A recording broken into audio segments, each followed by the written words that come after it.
Hi, I'm Box. I'm Rackable. You're watching the Two Smart Guys show, where in the past few weeks I'll be bringing you a bunch of shows on CES. Yes, and the loads and loads of stuff at CES. Yeah, so when I was down at CES, I shot a lot of interviews. I didn't compile them all into one big show, so I'm doing about 4 shows of interviews. And That's a lot of interviews. yeah, so this is a lot of footage. This is the second interview show, and it's got some people from Ubuntu, and Ooh. It's got this cool little Velcro iPad dock thingy, and the Air Drone. Just watch, you'll see. Hang on. The Ubuntu thing, that was like the Ubuntu TV, right? Yes, this is the interview from it. Yeah, this is, so the Ubuntu TV is basically part of a larger initiative. Back in November, Canonical, the parent company for Ubuntu, announced that we wanted to expand Ubuntu beyond just the traditional PC server and cloud space and do more consumer electronics, right? So the first thing to come out of that is Ubuntu TV. Okay. And what we're showing here today is effectively the Ubuntu operating system and the Ubuntu user experience adapted for a TV. It's not actually running on a TV yet, it's a technology demonstration. Okay. What we want to show is basically the concepts behind the UI and what we're thinking, and what we think makes a compelling product in this category. So a lot of people are making set-top boxes these days, right? You can get boxes that will do streaming media. You can get a box that does recording. You can get cable boxes and whatnot. But that's a lot of boxes hooked into a TV, and it's very confusing for people. So a really core concept here is that integrated experience. This is the TV OS. Oh, okay. It runs inside the TV. It could technically be a cable box or set-top box. So what differentiates this from, like, say, Boxee or MidTV? Right. So that's 2 good examples of existing set-top box solutions, right? Boxee is very focused on online media. Okay. Mythbuntu is very focused on recording TV, Okay. right, and watching TV. Neither one of them do all the different forms altogether, and they're all very separate from the TV. So they're a separate box. If I'm watching TV, I now have to switch inputs, which for us is easy. For most users, like for instance, if I talk to my wife says, "What input is that on again?" Right? And if you want to watch a DVD player, it's on a different input. And so we think it's actually quite compelling to have all this together. Okay. So this year, what you're looking at now is the electronic program guide. It's basically what's on TV right now, right? So you can watch TV just like you normally would. You can see information about individual episodes. It's not hooked up right now. Or you can, for instance, record the episode, set up a series recording, and it works like you normally would browse on a TV, right? Right.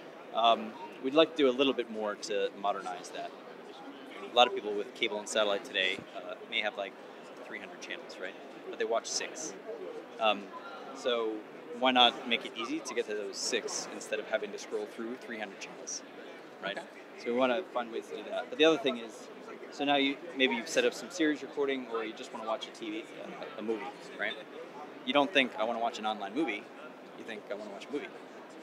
You don't necessarily care where it lives. And that's also important as well. We're not thinking in terms of how you access your content. It's what do you want to watch, right? So here we're looking at, for instance, browsing through what content's available to buy or purchase, or rent or purchase, right? It'll tell you what you've already rented, what you've purchased, also the stuff you've recorded. So all your videos in the same place. Nice. This also can include things like maybe you have movies already on your desktop, right?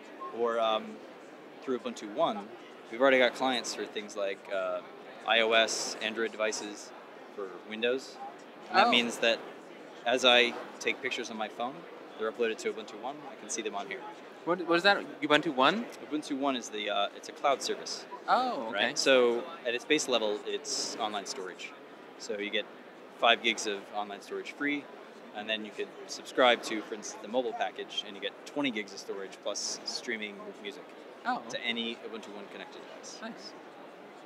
And it's kind of the glue that holds this all together. This featured content is effectively coming through Ubuntu One, but you don't have to know that. Right? You just want to know that you want to be able to purchase this. Cool. When is I don't know? Is there a release that you can try it yourself on your own machine right now, or? So what's available today is actually the source code for this demo. Okay. This is all open source software. We've taken Ubuntu and modified the user experience, but again, it's still all open source. But it is very specific to this demo, and it's very early days. So it's probably going to run very well on this hardware and not so well on other hardware. Gotcha. Which is just an Atom-based computer with NVIDIA graphics. Well, thank you. No problem. Thanks. This product now?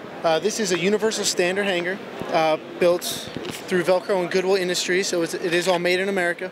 As you can see, you can go ahead and apply Velcro to the back of your phone, as well as there are hook and loop material directly on the front and back, so you can also store all your accessories underneath the bottom, keep everything together, which is really convenient.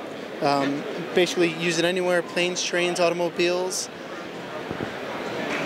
And I noticed there was like a visor on the poster on the background. How does that work?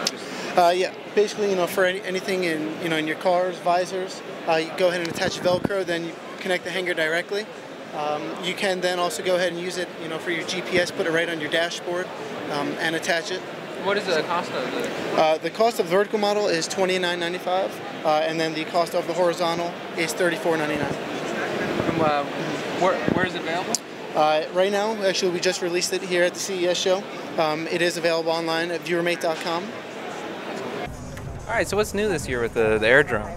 Well, the new AirDrone 2.0 embeds now a HD camera on the front, and you can record the feed, so you can record the videos and take pictures, and from the application you can share them directly on YouTube and Picasa. Oh, cool. And I noticed, is it more stable or there's something else? Yeah, it's also more stable because we added two new sensors to the existing sensors. So we added a pressure sensor, which gives much better stability when you fly very high. And we added also a compass, with which we have developed a special piloting mode that is really nice for beginners because it gives the control really easy to handle. And what's the price and release date? So the release date, it's not announced. We just say that it's going to be released in Q2 in 2012 in the US first, and the retail price will be $299. All right, thank you. All right. Well, I hope you enjoyed the interviews at CES, and if you want to, just go to YouTube or twosmartguys.com/CES, and you can see all the different shows with all the interviews from this year's CES. And last year's too, probably. Yeah. A lot of CES. Yeah, last year's shows. You can just see all the technologies that are coming out or may not come out. You never know. A glimpse into the future that may be. And stay tuned for more of our shows at twosmartguys.com. We do new shows every Monday and live shows every Wednesday night at 8:30 Mountain Standard Time. And we have live chat, we interact, and it's a lot of fun. I've got a noisy keyboard that everybody hates. And you can follow me on Twitter. I'm at Walking Crow. We've got at Raggable. At Raggable. Search for us on iTunes, and please leave some reviews. I want to see some reviews, even if you hate it. Go ahead and post that too. I hate this show. Reviews on what? iTunes, YouTube, Yeah, the on wall. yeah, wherever. More. Can they mail you a letter? Yes, you can email me at pox@twosmartguys.com. You could, if you find my address, which isn't that hard to do, you could send me a physical letter. People have. What, really? Yeah. Okay, yeah, that's another discussion. Anyway, see you guys next week. All right, bye guys. This has been a Two Smart Guys production.